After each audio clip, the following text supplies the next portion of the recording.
കോഴിക്കോട് വലിയങ്ങാടിയിൽ പഴയ passport office കെട്ടിടത്തിന്റെ slab തകർന്നു വീണ് മരിച്ചവരുടെ എണ്ണം 4 ആയി. വലിയങ്ങാടിയിലേക്ക് ചരക്കെടുക്കാൻ വന്ന ലോറി ഡ്രൈവറും 3 ചുമട്ട് തൊഴിലാളികളുമാണ് മരിച്ചത്. പരിക്കേറ്റ ഒരു ചുമട്ട് തൊഴിലാളി ചികിത്സയിലാണ്. അപകടത്തിൽ കോഴിക്കോട് ടൗൺ പോലീസ് കേസെടുത്തിട്ടുണ്ട്. വിശദവിവരങ്ങളുമായി ലതീഷ് ചേരുന്നു. ഉച്ചയ്ക്ക് 12 മണിയോടുകൂടിയാണ് ഈ ദാരുണമായ അപകടമുണ്ടായത്. കോഴിക്കോട് വലിയങ്ങാടിയിലെ പഴയ കോർപ്പറേഷൻ്റെ പാസ്പോർട്ട് ഓഫീസ് കെട്ടിടം പ്രവർത്തിച്ച കെട്ടിടത്തിൻ്റെ താഴത്തെ നിലയിലെ സൺഷെയ്ഡ് സ്ലാബാണ് പൊട്ടി താഴേക്ക് പതിച്ചത്. ഏകദേശം ഒരു 15 മീറ്ററോളം നീളത്തിലുള്ള സ്ലാബ് താഴേക്ക് പതിക്കുകയായിരുന്നു. വലിയങ്ങാടിയിലേക്ക് ചരക്ക് കയറ്റാനെത്തിയ ഒരു ലോറി ഡ്രൈവറും 4 ചുമട്ട് തൊഴിലാളികളുമാണ് സ്ലാബിനടിയിൽ കുടുങ്ങിയത്.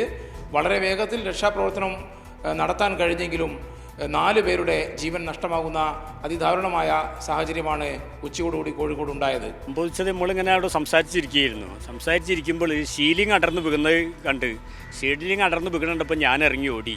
അപ്പോൾ ഒരു പൊരിച്ചിൽ ശബ്ദം കേട്ടിരിക്കണം. അപ്പോൾ ഞാൻ ഓടി, പിന്നെ ഒന്നായിട്ട് വീണു. ഞാനിത് ഈ അകലത്തിൽ ഓടിയിട്ട് തിരിഞ്ഞു നോക്കുമ്പോൾ ബഷീർക്ക ഭീമിൻ്റെ അടിയിൽ കിടക്കുന്നത് കാണുന്നുണ്ട്. പിന്നെ കോയാന്ന് പറഞ്ഞ ആളുണ്ട്. മൂപ്പര് അവിടെ പില്ലർ ചാരി കുത്തിരിക്കുകയാണ്. മൂപ്പര് ഈ 2 ആളുകളെ ഞാൻ കാണുള്ളൂ. ബാക്കി എല്ലാവരും ഇതിൻ്റെ അടിയിൽ പെട്ടുവയ്ക്കുന്നത്. 3 പേർ കോഴിക്കോട് ഗവൺമെൻറ് ബീച്ച് ആശുപത്രിയിൽ വെച്ചും വിനോദ്, തിരുവങ്ങൂർ സ്വദേശി വിനോദ് വൈകിട്ട് കോഴിക്കോട് മെഡിക്കൽ കോളേജിൽ ചികിത്സയിലിരിക്കുകയുമാണ് മരിച്ചത്.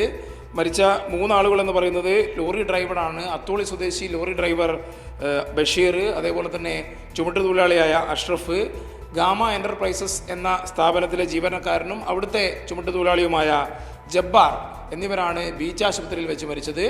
തിരുവങ്ങൂർ സ്വദേശി വിനോദ് കോഴിക്കോട് മെഡിക്കൽ കോളേജിൽ വെച്ചാണ് മരിച്ചത്. കല്ലായി സ്വദേശിയായ ജലീൽ പരുക്കേറ്റ് കോഴിക്കോട് ബീച്ച് ആശുപത്രിയിൽ ചികിത്സയിൽ കഴിയുകയാണ്. ജലീലിന് കാലിനാണ് പരുക്കേറ്റത്. പരുക്ക് സാരമുള്ളതല്ല എന്നാണ് അറിയാൻ കഴിഞ്ഞത്.